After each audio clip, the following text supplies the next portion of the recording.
I was in a tight spot. I had to go on a business trip for a week, but I couldn't leave my house unattended. That's when my sister Sarah offered to house sit. We had always been close growing up, but as we got older, we grew apart. She had gone down a different path in life, and I had become more career focused. Despite our differences, I thought this would be a good opportunity for us to reconnect. Plus, I wanted to help her out since she had been jobless for a while. When I told my parents about Sarah house sitting, they were surprised but relieved that someone would be taking care of the house while I was away. They had always been worried about me being alone, especially since I had been single for a while. My parents were always supportive of Sarah, even though she had made some questionable decisions in the past. They believed in second chances and wanted her to succeed in life. As for the rest of the family, I had a brother who lived in a different state, and we didn't talk as much as we used to. He was busy with his own life, and we had grown apart over the years. Sarah had always been closer to him, and they talked on the phone regularly. I didn't mind since I was happy that they were keeping in touch. When I handed over the keys to Sarah, I had a feeling that things would be okay. She seemed excited to have the opportunity to make some money, and I was glad that I could help her out. Little did I know that this decision would turn out to be a huge mistake. When I left for my business trip, I made sure to leave detailed instructions for Sarah. I told her how to take care of the plants, the pets, the house in general. I reminded her to be careful and to call me if she needed anything. She promised to take good care of everything and to keep in touch. As the days passed, I received occasional texts and calls from Sarah, letting me know that everything was fine. I was relieved and grateful that she was doing her job well. I focused on my work, hoping that the trip would be successful and that I would return to a clean and intact house. But when I received a call from my neighbors, my world came crashing down. I couldn't believe that my house had burned down and that it was my own sister who had caused it. I immediately cut my trip short and rushed back home to assess the damage. The scene that greeted me was devastating. The house was in ruins and there was no way anyone could have survived the fire. I felt a lump form in my throat as I realized that I had lost everything I owned. I couldn't comprehend how my sister had managed to let this happen. I was angry, confused, and heartbroken all at the same time. When I spoke to Sarah, she was in tears, apologizing profusely. She told me that she had accidentally left the stove on while cooking and that the fire had spread quickly. I could see the guilt in her eyes, and I couldn't bring myself to be angry with her. Instead, I focused on the task at hand, which was to deal with the insurance company and figure out how to move forward. It was a painful process, and the insurance company sent over agents to investigate the cause of the fire. They combed through the rubble looking for any evidence of foul play. As much as I wanted to believe that it was just an accident, there was a nagging feeling in the back of my mind that something wasn't right. Little did I know that the investigation would reveal a scandal that was much bigger than I could ever imagine. As the insurance agents combed through the rubble, they found some strange items that didn't belong in my house. It was in the part where the fire hadn't caused as much damage due to firefighters getting a hold on it. They discovered several expensive designer handbags, jewelry, and electronics that I had never seen before. It was odd that my sister would have such high-end items given that she had been jobless for a while. When I asked Sarah about them, she became defensive and refused to give me a straight answer. That's when I started to suspect that something was amiss. I asked the insurance agents to look into the matter further, and they found evidence that Sarah had been involved in a string of burglaries in the area. The investigation uncovered a web of lies and deceit that Sarah had been hiding from me and the rest of the family. She had been living a double life, pretending to be unemployed while stealing from people's homes. The handbags, jewelry, and electronics that the agents found in the rubble were just a small fraction of what she had stolen over the years. The scandal made the local news, and my family was shocked and devastated. We had no idea that Sarah had been capable of such criminal behavior. I will never forget the moment when my parents found out what Sarah had done. They were devastated and inconsolable. When I broke the news to them over the phone, my mother burst into tears and my father was speechless. They couldn't believe that their daughter, who they had always believed was a kind and caring person, could do something so terrible. They had always believed in giving Sarah second chances and supporting her tough times. But this was different. This was a betrayal of their trust, and they felt like they had been living in a lie all along. They had been worried about Sarah's unemployment, but they never imagined that she would turn to criminal activity to make ends meet. When I visited them a few days later, they were still in shock. The house was silent, and my parents looked like they had aged years in just a few days. They didn't want to talk about Sarah, but I could tell that they were struggling to come to terms with what had happened. As the days went by, my parents started to open up about their feelings. They talked about how much they loved Sarah and how proud they had been of her when she graduated from college. They reminisced about all the good times they had shared as a family and wondered how things had gone so wrong. My mother blamed herself for not seeing the signs earlier, for not being there for Sarah when she needed her most. My father was angry at Sarah for throwing away everything they had given her and for tarnishing their family's reputation. I tried to comfort them as best I could, but it was clear that they were going to need more than just words to heal from this. My brother was the last one to find out. He was living abroad and was very busy. When I finally got through to him, he was stunned. My brother had always been very close to Sarah, and he couldn't believe that she would do something like this. He asked me for all the details, but I didn't want to tell him over the phone. I told him that it was better if we discussed everything in person and that he should come back home as soon as possible. A few days later, my brother arrived and we sat down to talk. I filled him in on everything that had happened and he was devastated. He couldn't understand how Sarah had gotten involved in such a big scandal or why she would do something that would hurt our family so much. He was also angry that we hadn't told him earlier. He felt like he was the last one to find out and that we had been keeping things from him. I tried to explain that it was difficult to know how to break the news to him and that we wanted to wait until he was back home to tell him in person. As we talked, my brother's emotions started to bubble over. He was angry, sad, and confused all at the same time. He started pacing around the room and talking about how he wished he had been there to help Sarah when she was struggling. I could tell that he was feeling guilty for not being there for her, and I tried to reassure him that there was nothing he could have done to prevent this from happening.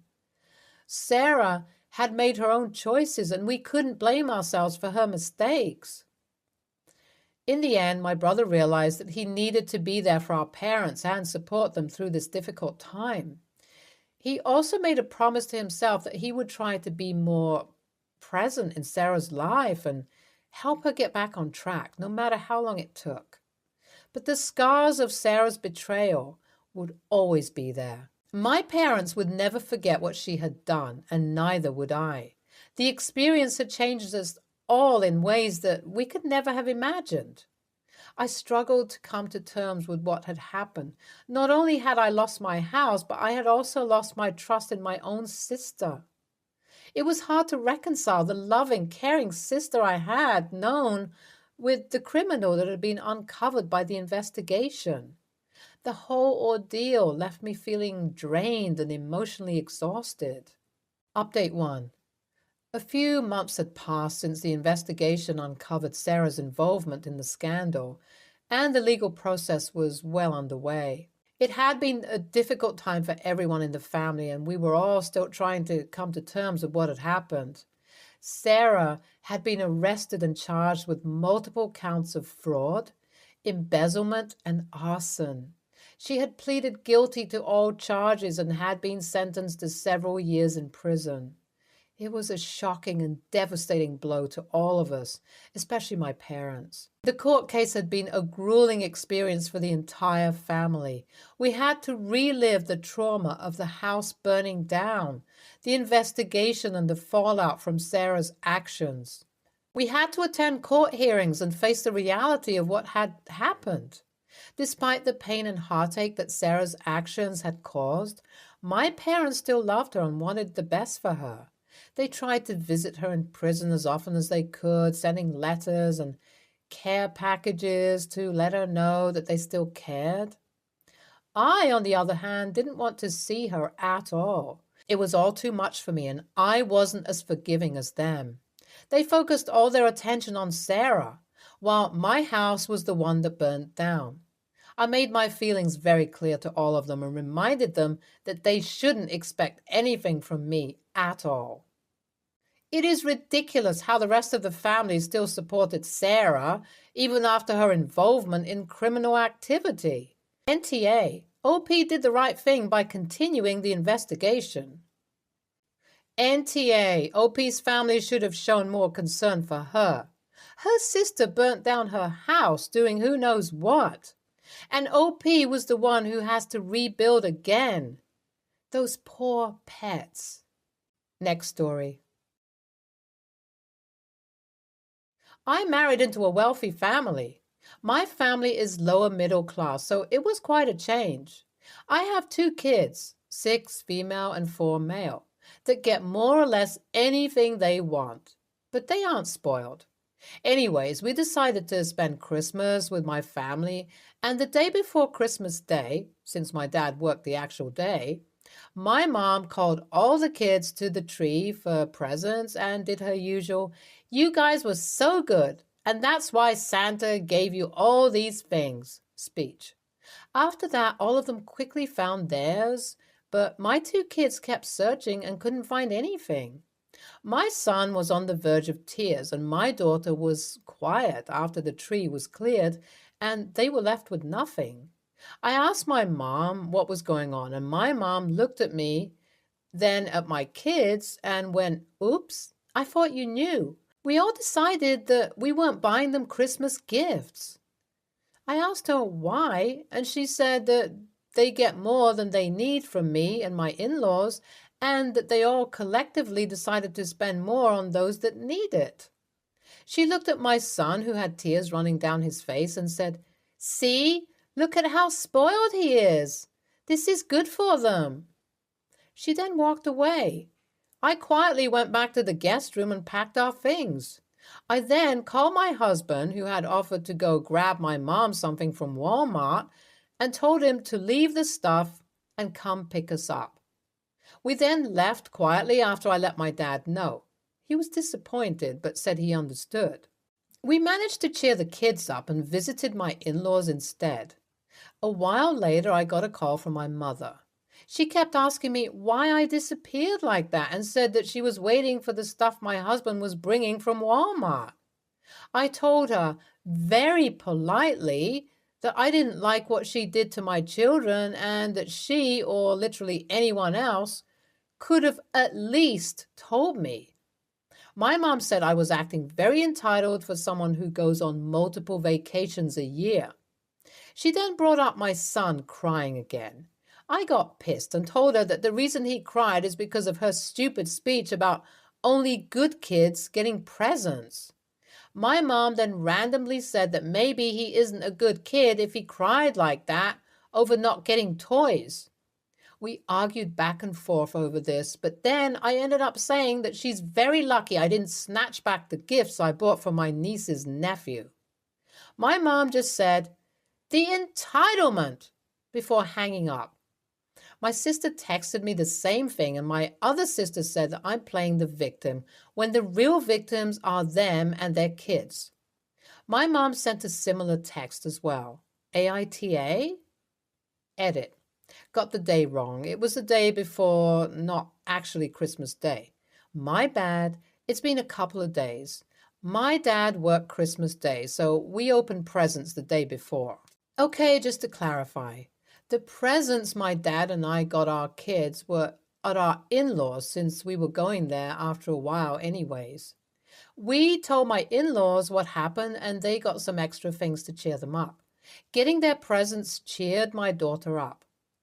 It cheered my son up as well, but the speech my mom gave seems to be bothering him still.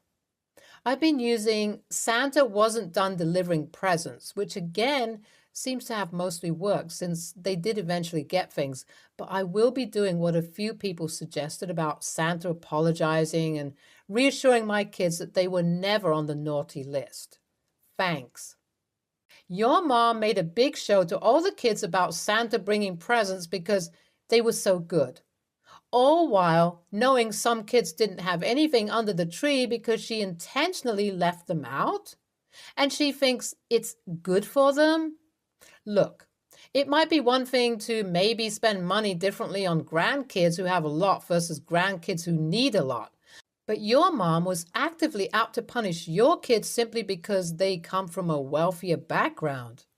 That's just gross. NTA. NTA, this should be your hill to die on. This is probably the most heartless, pathetic thing I've ever heard.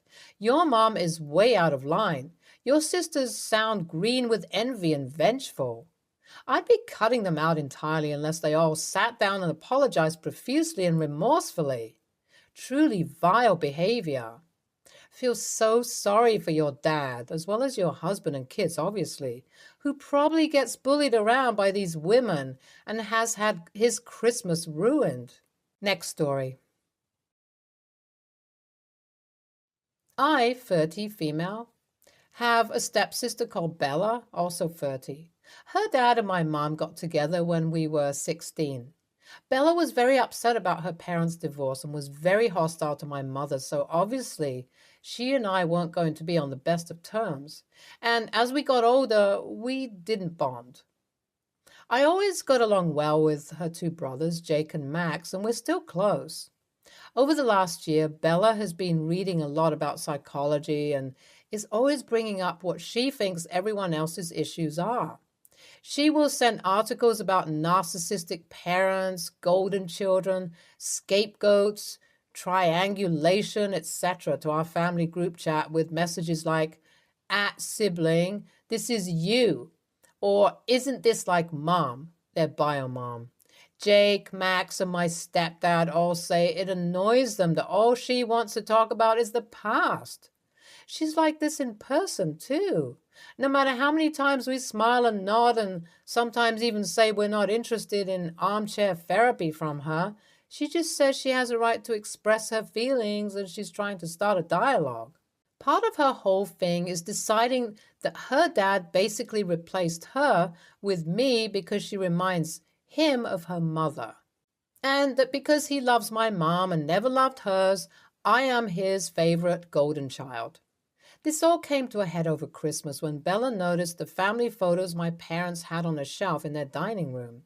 She asked where the picture of her and her dad at her graduation was, and he said they'd moved it to make room for a picture of me and him and my mom at my wedding, and her graduation photo was now in the lounge. Bella scoffed and sneered. Of course. Over lunch, I was talking about a photo shoot I was working on, and Bella chimed in about how our parents will probably replace more photos of her with ones from my photo shoot. I told her this makes no sense because the photos aren't even going to be of me. And she just said it didn't matter. She was invisible when I was around and that I took her place in everyone's life. Her dad's, her brothers, even my husband. At this point, I just snapped and said that that was an absurd accusation when she makes every family conversation about herself. And while we all appreciate she's deeply hurt by a lot of things, we're all sick of being psychoanalyzed. I said that her obsession with me was ridiculous because the only person I've ever heard compare us is her, and that she needs to find someone qualified and appropriate to discuss these hurt feelings with and stop suffocating us all with her feelings because we're all bored. Jake just started laughing and Max shouted, "Thank God someone said it." But Bella burst into tears and left the table. She went home early and has since removed herself from the group chat and isn't talking to her dad or brothers. While I stand by the points I made, I didn't mean to isolate her from her family, so I'm starting to wonder if I'm the a-hole. NTA, Bella needs to stop reading psychology journals and see an actual psychologist, counselor, or psychiatrist so she can work through all of these issues she has within herself and with the family. Maybe once she does, a family session can be had if y'all are willing to try and help her in that way. Stay tuned for more stories from our girl relationship.